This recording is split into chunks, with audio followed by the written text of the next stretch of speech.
Hi, everyone, and welcome back to my channel. My name is Aaron Hemingway, and in this video, I'm going to be sharing my top 10 favorite websites and web apps that I like to use with my students that have special needs. Now, granted, these are not limited to just students with special needs, but they're what I like to use because there's a lot of accessibility and just simpleness that works for my students specifically. But just a little bit of an introduction with this video. We're living in the 21st century, and the 21st century is full of technology. And our students, when they get in the workforce, they're inevitably going to be working with some sort of technology, whether it be a computer, a tablet, anything of that nature. And so I believe that we need to start now and teach them these things, teach them how to use technology, and especially for my students with special needs, teaching them how they can use technology to make life easier for them and make life more accessible for them. In the world of education, technology removes barriers and it encourages collaboration among students and staff. So, to be a teacher, there's never been a better time than now because we have technology in our classrooms, so we can start now with teaching our students these skills. So let me go ahead and start with my favorite one, or my top 10 favorite websites and web apps. And the first one is Google Drive. So if you go to drive.google.com, you will come here. And it's a place where, your students can be organized. They can have folders of different assignments in here or just different notes that they've taken and everything. In a previous video, I showed how you can take a Google Doc and you can make it, you can enable speech to text. So if your students are poor writers, they can say what they want to type and it'll show up in words that way. So Google Drive is amazing. It's able to store all of their stuff online in one place and is accessible from device to device. Another one is Google Docs. So docs.google.com. You see here I have, well, here's some templates, which is great to start out with, for students. But for this purpose, I'm just going to create a blank document. And again, here you go. And you can make your own template and then send it out to your students. And so they just have to fill in the blank or, whatever it is on here. But Google Docs, it's free. Unlike Microsoft Word, it is free. It's on the internet, it's cloud-based, it's through Google. Many school districts are using Google Apps for education now. And there's just, again, there's so much accessibility that's available here with Google Docs, all for free. We have speaking, can add graphics, misspelling, formatting, just different stuff like that. And not only that, but you can go to add-ons, get add-ons, and there's even more that you can add to this to make it accessible for students. And again, as I teach students with special needs. Another favorite one that I have is Google Slides. So slides.google.com. And this is basically the equivalent of Microsoft PowerPoint. And again, it's all for free. They have some awesome templates up here. But what I've done in the past, well, let me just show you one that I've had my students do. We were researching about our favorite cars. And so I had my students, this was kind of a sample when I made, but you get the idea. My favorite car is a Lamborghini. They have the make, the model, the year, and their favorite color. And then just to add a picture is so simple. You just go up here to the little images with the mountains. go to search the web, and you can search right here. That is totally not what I wanted. Chevy Camaro. I don't know if I'm spelling it right or not. Yeah, so see, there we go. And then you just click, and then click insert. And there it is. So super simple. Everything, again, all in one place. Students aren't having to go, to different locations, different websites to get the media that they need to add to their Power or their Google Slides presentation. It's all right here. Now, of course, they're gonna, need to go to an outside source to get their information about what they're typing about. So, Chevy Camaro. And, you can click here to find facts about it or whatever. Again, go here. Here's a fact. The Camaro was originally called the Panther. The Camaro was inspired by a Ferrari. And I don't know if I did the last one or not. Oh yeah, see, this is what my template originally looked like. Fact number 3, and then put a picture. So super simple.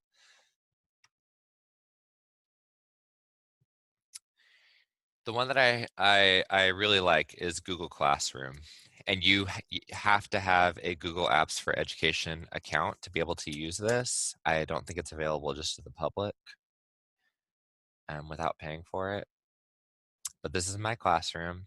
And you'll see here that I have all of my assignments here. Again, I like to make things very easy for my students. So what I do is I post the assignment on here. Let me find one. So like this right here. Chapter 6, Standards Connection 3B. Rather than saying, all right, guys, go to your Google Drive, find this, and then click on it, they just go to Google Classroom. The assignment is right here. Click on it, it opens, and here you go. So what happened in the beginning of the chapter, the book that we're reading, you can just type right in there. And then since this is the template that I made, I don't have this option, but normally there's a button up here for when the students see it, and it says turn in. So they would click that, and then it would turn it in to me. Okay, go away. Okay, there we go. Okay, turn it into me. And then right here, student work. So I have everybody's assignments right here that I can look at. And then I can add a grade if I want to, which sometimes I do. It just depends on the assignment. Another website that I like is Formative. I forgot the exact, Go Formative. Yeah, so it's goformative.com. And if you're trying to take notes, don't worry, I'll list all the links down in the description down below. But this is really cool because, see, log in. And if your school uses Clever, you can sign in with Clever. I want to say that I just used Google.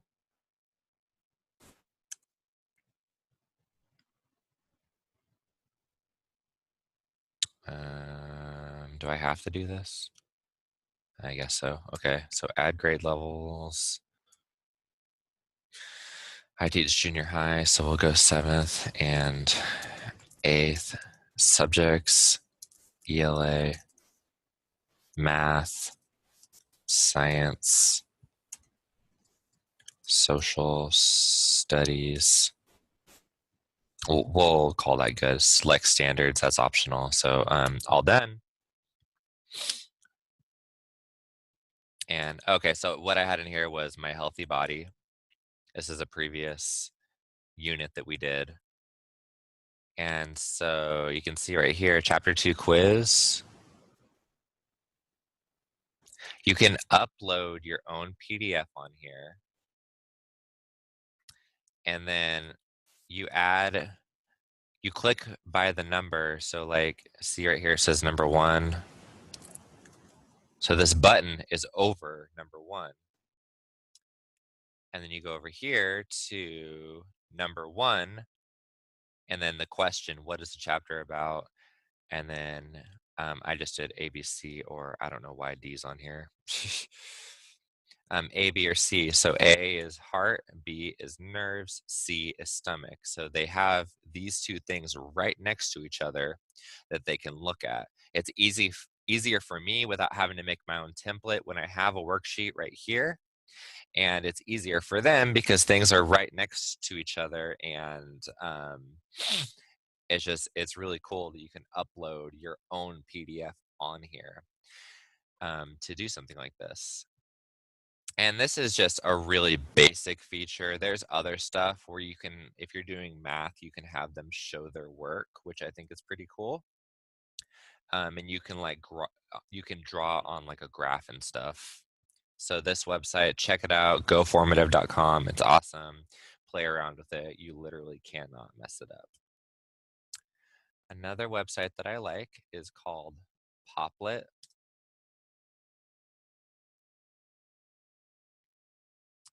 We're just going to go to try it out.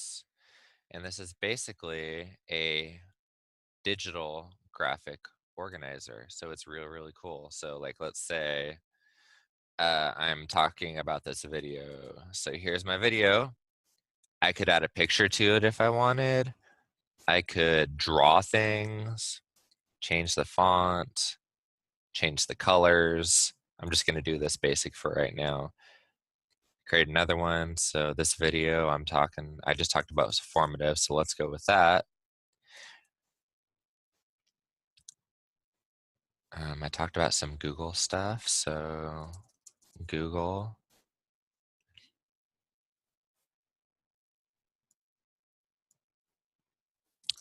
Docs.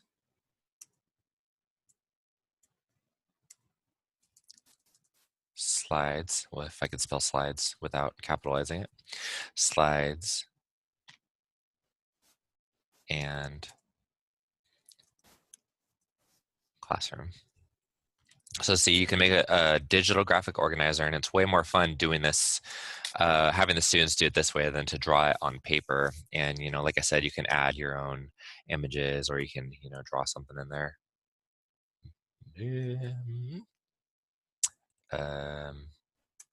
Yeah. Normally what I use this for is like I'll have the subject of our unit that we're going through, and then I'll have like who, what, where, when, why, and how, and then they have to go in and type in who's the who, what's the what, et cetera, et cetera. So I really like Poplet. It's really customizable. They have it available as an app on the iPad as well. So that's also awesome that the students can do it with just their finger rather than trying to use a mouse. I also love Kahoot, which is basically just like a quiz site. So this is what the students would go to. Oops. Kahoot.it.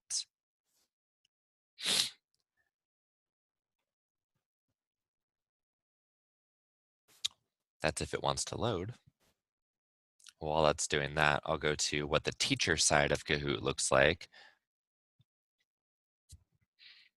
Log in.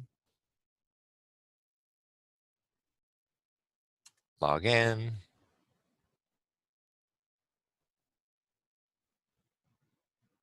And then my Kahoots. So I made all of these. You can search for quizzes that people made originally. I think that their server, it might be having some issues. Okay, so this is what the students side looks like. And then this is, I think it loaded, yay. So this is the weather vocabulary. So we're just gonna pretend to play it.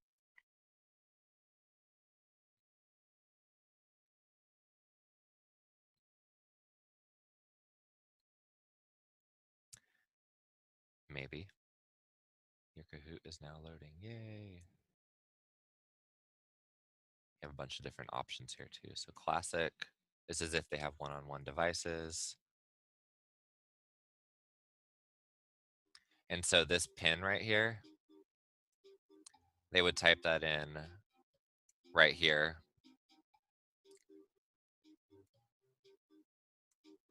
Oh my goodness, where did it go? Oh, it's underneath this screen. Well, anyway, you type in the game pin and then it guides you through the questions, kind of like a game show.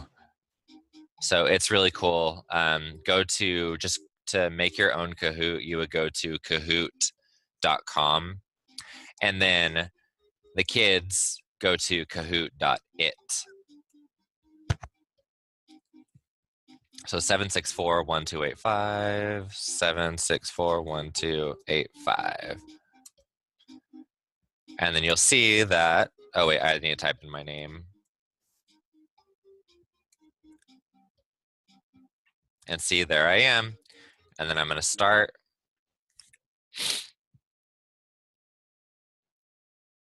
And then the first word is snow. So what is snow?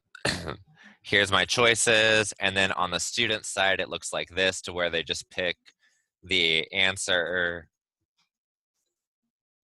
So, and then they get points for it. So anyway, that's what Kahoot looks like. Another website that I like is GetEpic. I'm not going to explain this one too much, other than the fact it is basically the Netflix of books.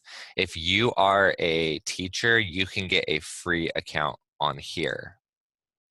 Yeah, Epic is free for elementary school teachers and librarians. Sign up for free. I teach junior high and it's free for me too. So yeah.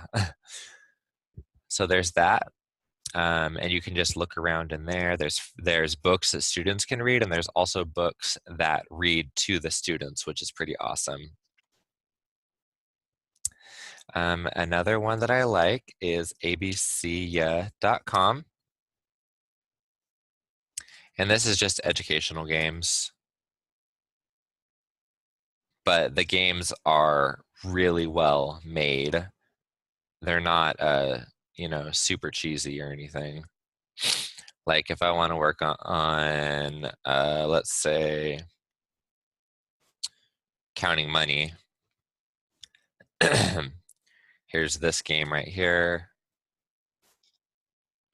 Okay, play now. Okay, start game. So I need to make $1.02. Make 16 cents. So yeah, they just have a lot of cool games like this. And then my last one that I like is called DocHub.com. And it's basically a digital PDF editor, and it's all for free. So instead of using Adobe Acrobat, I think that's what it's called, you can use DocHub, and you can open up your Google Documents. Like if you have a PDF stored in your Google Drive, you can open it up with DocHub. And that way, see right here, Jeremy's Healthy Body. And see, it has all the annotation tools that you would normally use. But I know on Adobe, you have to pay for a lot of those features, whereas DocHub is free. I don't have the fastest internet connection here, so it's taking a while. But yeah, that's how it all works. Anyway, so those are my top 10 favorite web apps and websites that I love to use. If you guys have any questions, feel free to leave a comment down below. Tell me what websites you like to use, or web apps that you like to use, or even apps on the iPad. I'm hopefully going to be making a video about that soon as well. Thank you guys so much for watching. And if you like this video, give it a like, subscribe, be on the lookout for more videos coming soon. And again, in the description below will be the links for all of these websites. You guys have an awesome day, and I will talk to you next time. Bye.